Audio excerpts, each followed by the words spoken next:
Hello, everybody. It is great to have you here again. My name is Gary Fowler, and I am the host of GSD Presents Silicon Valley AI and Tech. I'm a serial entrepreneur.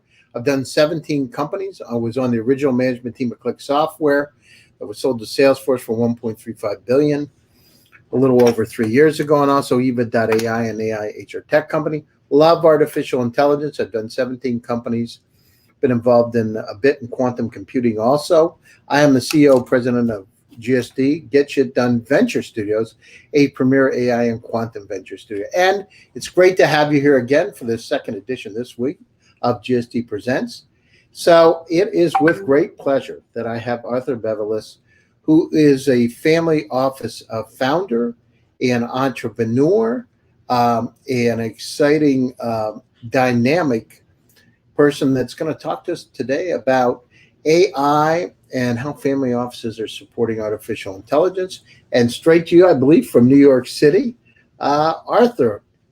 Yeah. How are you doing today? I'm doing great. I live in New York City, but I'm in San Diego right now. I've been I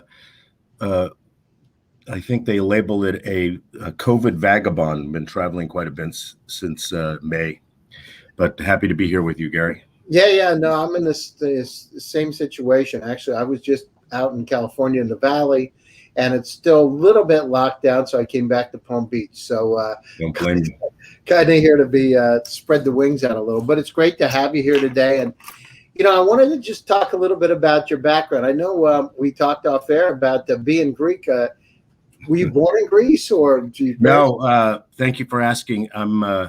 My parents were born here, and so was I. My family on my mother's side was from Costa Rica, which is where all the furriers came from. And so there's a freshwater island in Greece. So they came over to Astoria and all that. My father's side was from the Peloponnese. But no, I was born here. My parents were born here. But we had all if you watch Big Fat Greek Wedding, that was pretty much us. Yeah, I know. Growing up myself, I mean, so we're also from Peloponnese, Polybarbarsity. So my family's also from the same on my mother's side, and it's just you go to Greece. I don't know if you've been there recently, but a year and a half ago, yeah.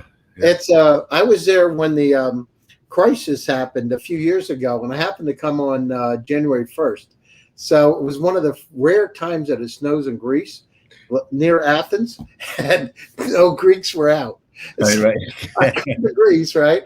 Well, first it was January 1st, but I came to Greece. I'm like, there's no Greeks out.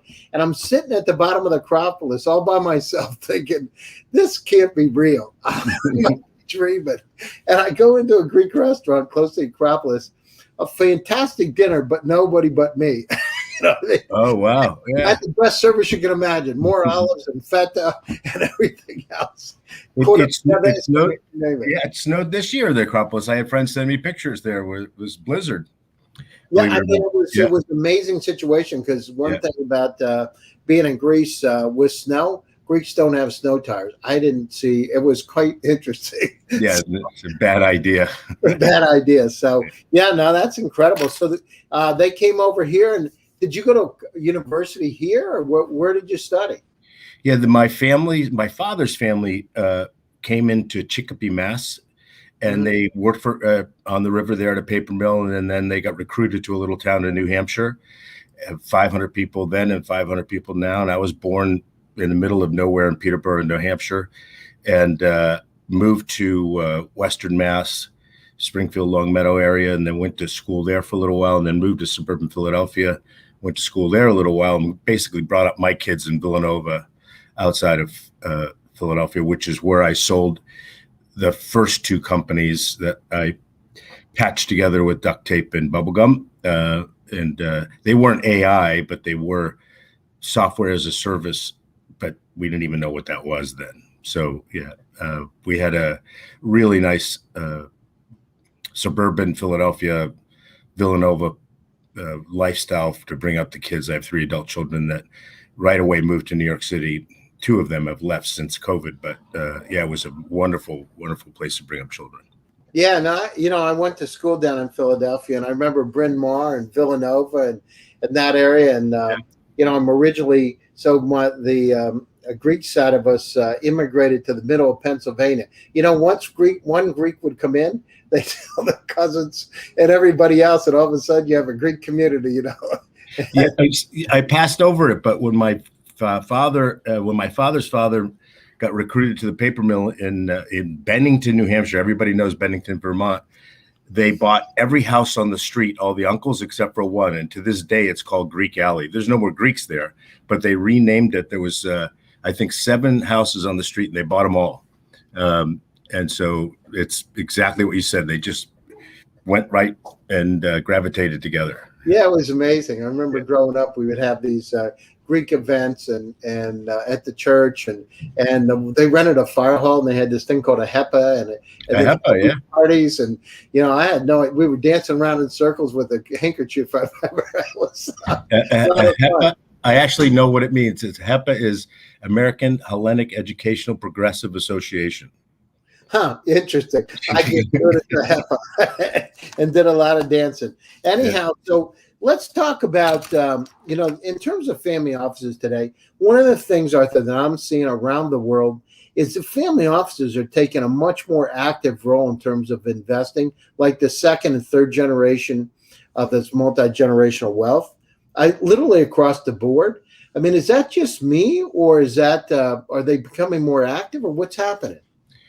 I think the one generalization you can make about single family offices is that the farther you get away from the original generation that made the money, the more active they are in terms of deploying capital into something other than what made them the money, because it's about not venture investing in particular, but it's about staying rich money, right? And so the farther you get away from the whatever business it was that created the wealth, the more likely people are going to deploy capital into funds or something like that, just because they're not necessarily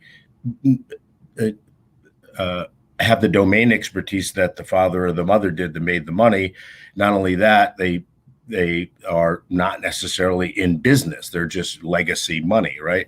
Mm-hmm. But as it relates to AI, it's interesting to see more like the second generation as opposed to the third or the fourth are actually voting with their checkbook into things that they think can make a difference, which is an overused term, but also directly investing in companies that they think that that with just a slice of the assets, right? No one's voting with the stay rich money, but with the slice of the assets, voting in things that not only are trending and popular, but actually have an opportunity to make a lot of money. And I was thinking about the topic of this discussion today, and not unlike crypto, for example, and I'm not advocating it one way or another, a lot of money is made in exchanges, not just in buying the crypto assets.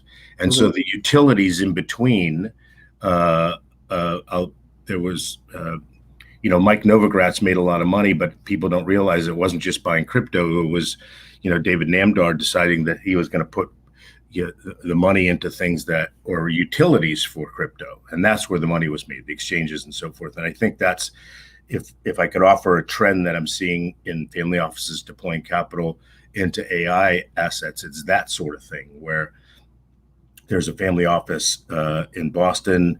They have a company called Jackson, and you wouldn't even know if you didn't know anything about AI, which I can't say that I do, but I learned along the way that there's a bunch of human beings tagging data to make sure that the AI algos work. And it's still a manual thing. It's not an automated thing. And so he's managed to build a utility that does that tagging less manually.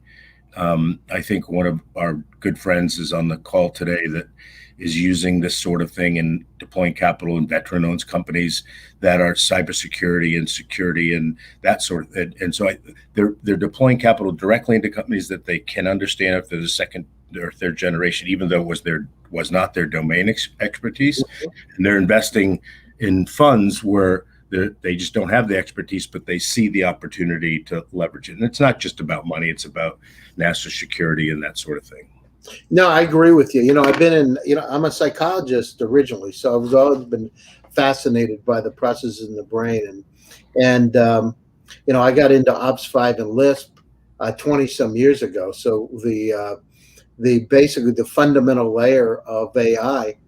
And I've been lucky over the last year, 14 months, because of the pandemic. I've written like 160 articles on AI and quantum computing, and just it's the more I unwrap the onion, the more fascinating it is. But for the audience out there, the world around us, there's about 49 zettabytes of data today on the planet. And what does that mean? That means if I took CDs or DVDs and stacked them one on top of another, it would go 35 times between the Earth and the Moon. The challenge is it's grown at about 68% per year. We are in a state, as Alvin Toffler says, of infobesity. So we all are experiencing it. Think about it in our personal world, Arthur.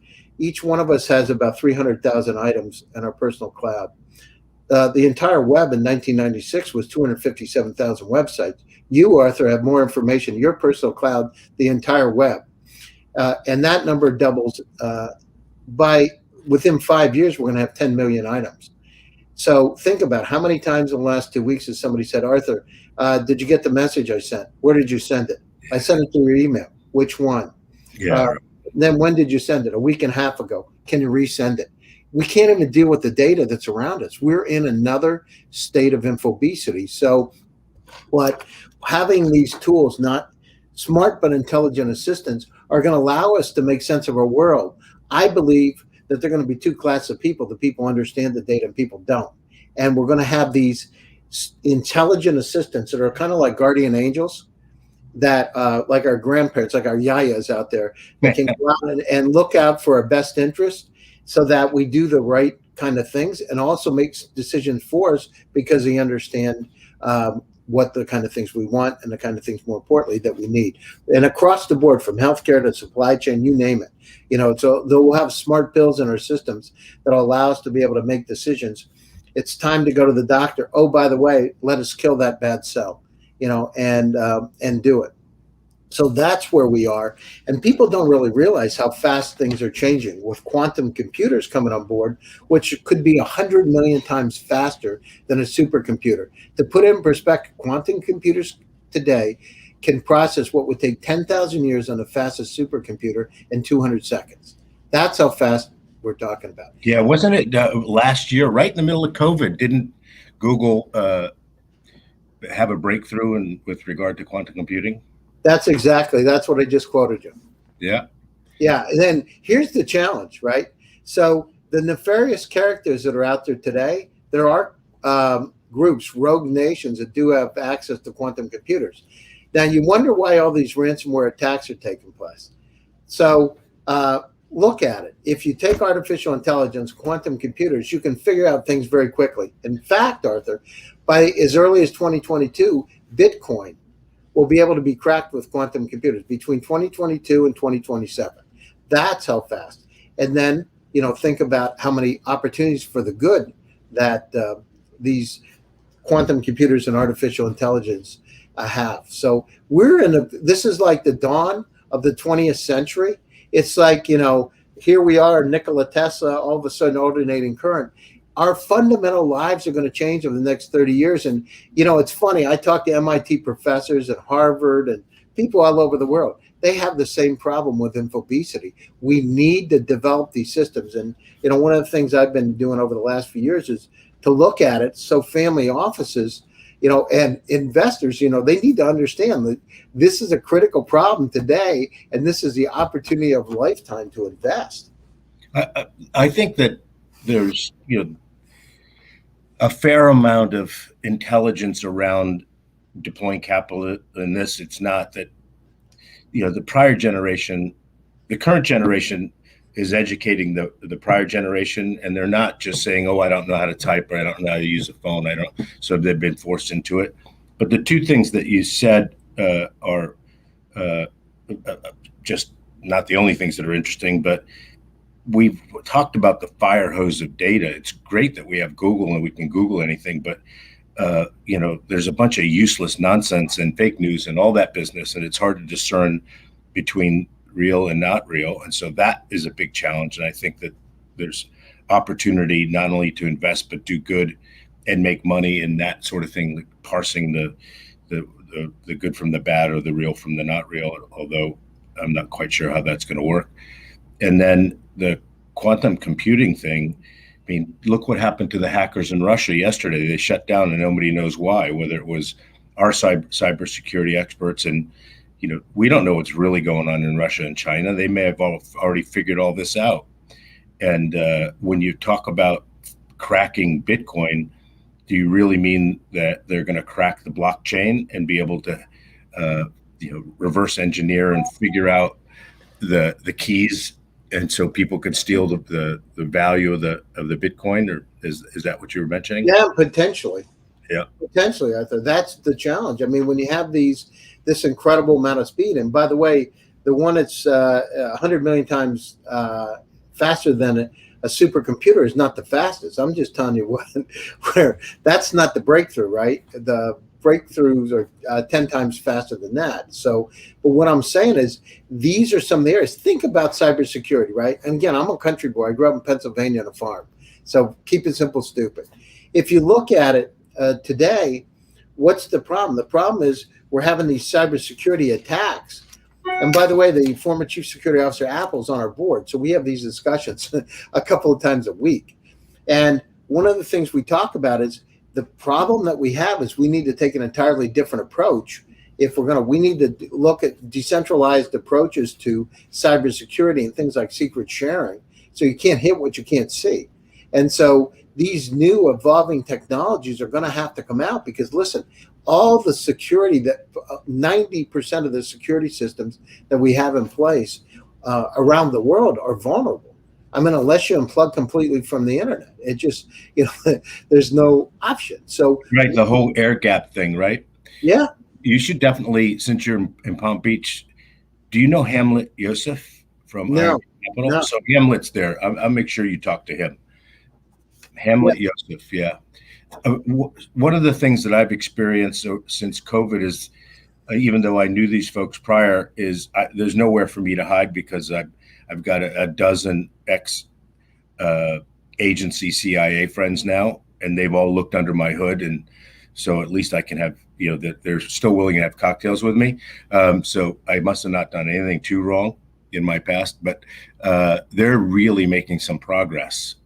Not only our national security, but the people who have bounced out of there and have created entrepreneurial businesses. So that is really encouraging to me because they had the ability to see how the sausage was made in the administration and in what arguably is protecting our national security, and also being able to deploy things outside as an entrepreneur to help us thwart the commercial problems. So I didn't mean to interrupt, but No. I agree with you. I agree. It's, we have a fascinating opportunity. And, at the same time, think about this, Arthur. I have 2 astronaut friends, and I had a 4-star admiral on my show recently, Bill Owen. And I mean, think about it. We've got 6 billion Earth-like planets in the Milky Way galaxy, now estimated 200 trillion galaxies in the universe. We got a population that's going to go from 8 billion to 13.1 billion estimated by the end of this century. By 2050, we're going to have to double the food supply in order to feed the population. We've got challenges. And then 26% of the pollutants, ozone problems are because of livestock. So we can't increase the number of livestock. This is, again, keep it simple, stupid, right? We need to have plant-based protein. So, water, the challenge with global warming, average temperatures go up 7 degrees by the end of this century. What does that mean? It means it's going to be a lot of flooding. This is not rocket science. It just happened in Belgium and Germany today. 40 people died. I don't know if you saw the news. Yeah, exactly. So, Russia and Canada are going to be breadbaskets. So if you look at the models that they're going to be breadbaskets. So, but, the good news about it, the good news about the world is that we've responded during the COVID time. People got online and started to do business together in an entirely different way. The digital transformation that McKinsey said would take 10 years. They said 93% of the company would transform over 10 years. Had to happen in months because you ain't going to be doing business. And by the way, it was pretty lonely if you're sitting in your house with nobody to talk to. So, we had we understood our vulnerabilities. I don't know about, you're in New York and San Diego, but, here in Palm Beach, it was the same thing. I mean, some of the wealthiest people in the world had the same challenge. They wanted to talk and share ideas, right? Or, from the poorest to the wealthiest, people were just scared. And no doubt. We were, one of the businesses is Family Office Insights, which is the subject matter here for today. I own 31 other ones, but which are operating companies. Thankfully, I don't operate them. But the point is, we went from 2 or 3 in-person luncheons a week in New York City to immediately 0, and then, like everybody else, we adjusted, and now we're doing 3 or 4 webinars a week. And everybody, it was a slow but meaningful, and then it just had its own momentum, and it's as if we were doing it forever. And so I think people got accustomed to it. They didn't really have a choice, right? So, meaning people in general, if they wanted to connect and look at deal flow or just talk to people, like you say, you had to use Zoom. You didn't have a choice. So I think that it's going to be going forward, and we're not going to be talking on the phone as much as we used to. We're going to do a Zoom call, right? If that's all we're doing is having a call, right? Arthur, 6 years ago when I started, I was one of the early Zoom users because one of his VCs, Eric's VCs, approached me and said, "You got to try it." I sent out the links to Zoom then, and people said, "Why would I want to do this? I have Skype and WhatsApp." I said, "Because this is really cool stuff. This is really cool." Yeah. When's the last time did you use Skype? Right. I mean, I did on my phone because I needed to make a phone call to Europe, and Right. I happened to use Skype to do it because I didn't have time to go to WhatsApp. But not much. Yeah. I haven't done it in a long time. It's still a thing, though, right? Yeah, it's still a thing. Yeah. So tell us a little bit about Family Office Insights and some of the things that you're doing. And my audience is from around the world. What could it do for them, and how could they use it? Yeah, it's pretty straightforward. Unlike other, and this is not meant to be disparaging, there's good value in other family office communities. Ours is pretty straightforward. If you're a legitimate family office, you become a member, there's no fee, and you can participate or not participate in pitch webinars or in-person webinars. We're starting back up in New York City in September. And if you want to pitch, you can apply. We get about 200 applicants. So it's really a deal flow group. We don't do family governance. We don't do conferences, except we did one at the UN out of frustration for impact. We had 250 people, 211 family offices in 2019, September. And that was the only conference we really did. It was out of my frustration of people talking about how the world is going to climate change and all that business instead of doing anything about it. And so we had a wonderful convergence of people, and they walked away from there doing it. So anyway, it's pretty straightforward. You just go to Family Office Insights and you can sign up as a legitimate family office, and we'll send you the invitations, and you can delete them if they're not interesting, or you can participate on the webinars if they're interesting to you. So there's no fees, no charge. If you want to potentially pitch to family offices, you take the red pill instead of the blue pill or green pill, whatever the matrix was, and then you click on that and you sign up and you apply, and we get about 250 applicants a month. We pick 12 or 15 of the ones we think are most interesting in the community, and they pitch on a Zoom call. And what are they pitching? So what typically are they pitching? Their family office, and what they do? Are they pitching companies that they're involved in, or they're usually pitching? No, the pitches are almost always either funds or companies that are raising money and they want to meet family offices because they're just simply hard to get to. And this is one way to get to them, not the only way. And we just charge a fee to do that utility, so we have to set up the email, do the invitations, send them out, get 15 or 20 or 30 people onto the webinar, and we charge just a very nominal fee for that. And that's it. And then we give everybody the list of who showed up and who didn't show up, and they go to wrestle them to the ground, try to get a check. So it's pretty straightforward. We're not in the capital raising business, although that's what happens.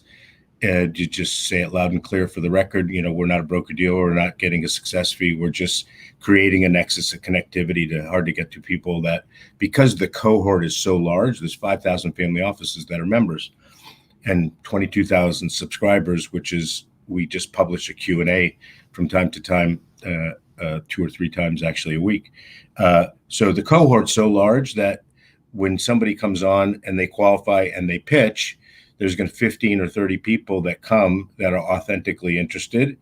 And we might, because we sent out 800 and some odd invitations, we might miss the very best person for that particular pitch, but it's okay because we get more than sufficient amount of the very best people. It's not perfect, but the people who show up are the ones that are authentically interested in, because they don't have time to waste. And presumably they're, the invitation simply says, here's who's coming, here's what stage you're at, here's what they're looking for. If it's a company or a fund, don't bother showing up unless you're deploying capital in this. And we don't even have to tell them that, but we do, because they don't have time to waste. And that now the company or the fund has 15 or 30 people that they can call on that they wouldn't otherwise have known. So can companies, startups that are looking at raising funds, can they come in and pitch? They can, but the caveat is that we get 250 applicants. So the first question is, do you have a budget? The 30-minute pitch is $1,495. So if they don't have the budget, they could be the next Uber and it wouldn't matter, because that's the only revenue stream for Family Office Insights, and they immediately go in the no pile. So they have to have a budget. And so that's the first question we ask. I know it's a little New York City direct, but that's what we do. Mm-hmm. And then they go into the maybe pile. And I don't mind telling you, depending on where they come from, we get a lot of companies that are sent in, or people who want to pitch from the 5,000 family offices, and they get the first look because they're usually pretty well filtered. Mm-hmm. We look at things very quickly. We have a committee that looks at them on a daily basis. I don't want to make it sound ominous, but we get an application or a deck, and if it looks stupid or it doesn't make any sense, or if they don't have $1,495, it just goes to the no pile. And mm-hmm. So we eliminate half of them pretty quickly. Mm-hmm. And the other half, we just do our very best to pick 12 or 15 that make sense. No, that sounds great. So, audience out there, here's a great opportunity for you. If you're a family office and want to get involved, Arthur's the guy to go to. He's got the connections and the right stuff. If you're a startup, you can apply, and maybe you'll get in. There's a fee of $14.95, but that seems like a little fee to be able to get exposed to family offices, by the way, that are extremely active in terms of investing these days. So sounds really good. So we're coming to the top of the hour, Arthur. So closing comments, and how do people reach out to you personally? Yeah, grateful for being here, Gary. I'm so glad you invited me, and always happy to share with you and the community. FamilyOfficeInsights.com is pretty straightforward. You can communicate with us directly there. I actually have pretty close attention regularly to LinkedIn, so you can find us there, and super happy to have a chat with anybody. All right, sounds great. So I want to thank everybody for joining another edition of GSD Presents Silicon Valley AI and Tech. Stay tuned for next Tuesday. We're back with another edition. Stay happy, stay safe, and keep smiling. My name's Gary Fowler, and I'm your host, and talk to you again next week. Thank you, Arthur. Really appreciate it. Ready still.